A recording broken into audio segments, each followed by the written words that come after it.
So last week, my video expose on Nestle and their horrible, disturbing practices in Malaysia that are leading to obesity went viral.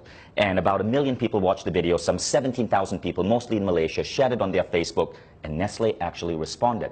Now that prompted me to do some further digging into what Nestle is doing, and what I found is disturbing. That's what I'm going to talk about in this video. See, Nestle says that their drink Milo is a health drink. They run ads telling kids to drink Milo every single day. They say that Milo gives you energy. What they don't say is that Milo actually makes you fat, that no real athlete would put this shit in their body, and that energy comes from sugar spikes. This is milk, and this is actually Nestle milk. So see, Nestle, I don't dislike all your products. Your milk is actually pretty good. I wish you would stick to milk rather than coming up with useless crap like Nesquik and Milo.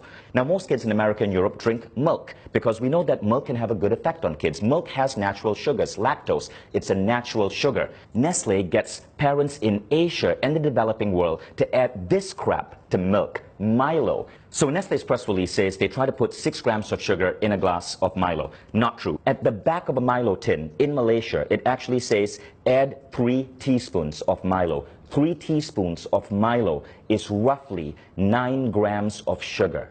Now, you want to know what 9 grams of sugar looks like? 9 grams of sugar is roughly this. This are Nestle bonbons. This is a candy that Nestle markets. Each one has 3 grams of sugar. Candy itself is fine. My kids will eat this maybe once every 2 weeks or so.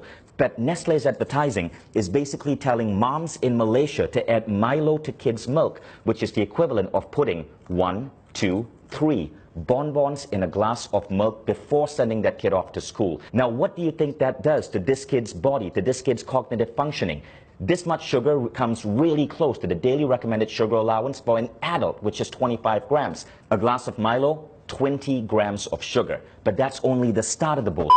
Everybody in Malaysia knows that most Malaysians don't just drink Milo with milk. They often take Milo powder and add this to it. This is sweetened condensed milk. In Malaysia, because of Nestle's marketing that says Milo is healthy, people feel it's justified to add sweetened condensed milk on top of their Milo, creating what is in fact a sugar bomb with up to 40 grams of sugar into a child in the morning before sending them to school. By the way, Milo isn't just bad because of its sugar content.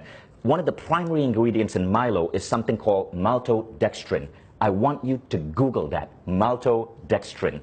This is what Nestle is having us put into the bodies of Malaysian children. Now, if you think Nestle is content with just screwing up kids' milk drinking habits in the developing world, think again. This is what a reader sent me from Australia. In Australia, the Nestle ads for Nesquik, their chocolate milk drink, says, make ordinary milk into extraordinary. Ordinary milk is a nutrient-dense drink that's healthy for kids. But Nestle is getting kids to pour this crap called Nesquik into their milk. Now, you want to know the sugar content of Nesquik? Check this out. In 11 grams of Nesquik, there are 8.8 grams of sugar. That's 80% sugar, which is why in Britain, the government banned Nestle from advertising Nesquik as a great start to a child's day. Now, it would be disturbing enough if Nestle was simply, as a massive food company, screwing up the way kids drink milk, but they're also screwing up breakfast. So this is a breakfast cereal from Nestle called Strawberry Minis, right? Strawberry Minis. There's a picture of a strawberry here. It looks healthy in every way, but then you read the ingredient label. And by law, Nestle has to list ingredients in order of most common. Here's the ingredient label for Strawberry Minis. Number 1 ingredient, sugar. Number 2 ingredient, palm oil. Number 3 ingredient, glucose syrup. Number 4 ingredient, maltodextrin. Number 5 ingredient, cornstarch. Number 6 ingredient, salt. You don't get to strawberry till number 7, and it's strawberry powder, 0.3%.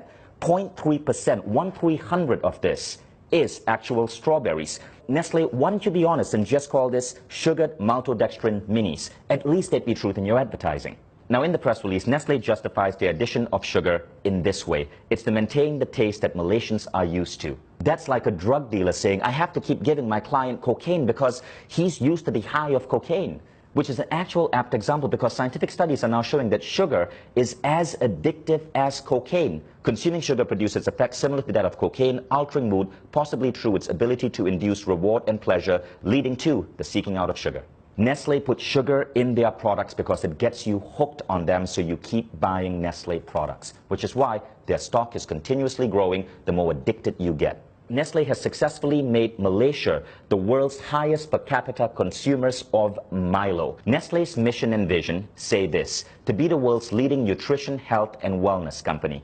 Let's think about that. If the world's leading nutrition, health, and wellness company is telling our children to pump this into their body, what does this say about the future of the human race? So Nestle, I want you to understand, I am not at war with you. We, the 17,000 people who shared my video, the millions who viewed it, we all are at war with bad health and obesity. It's killing us, literally. It's making our kids obese. It's reducing the performance of our children in school. All we want you is to be on our side and to live up to your damn mission.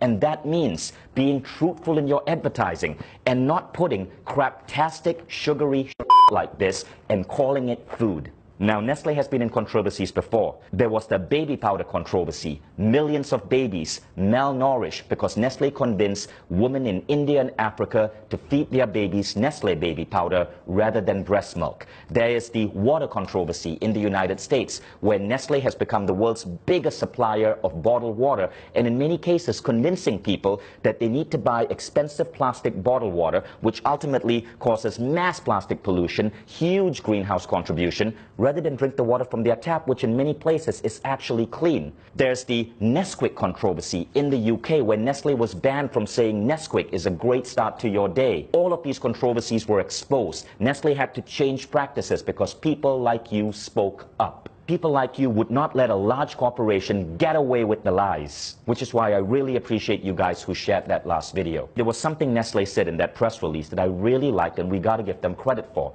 They said, in line with the ever-evolving needs of our consumers, we continuously make efforts to produce healthier and tasty products. You know what this means, people of Malaysia, Australia, Indonesia, the Philippines. Nestle says they're listening to you, so make your voices heard.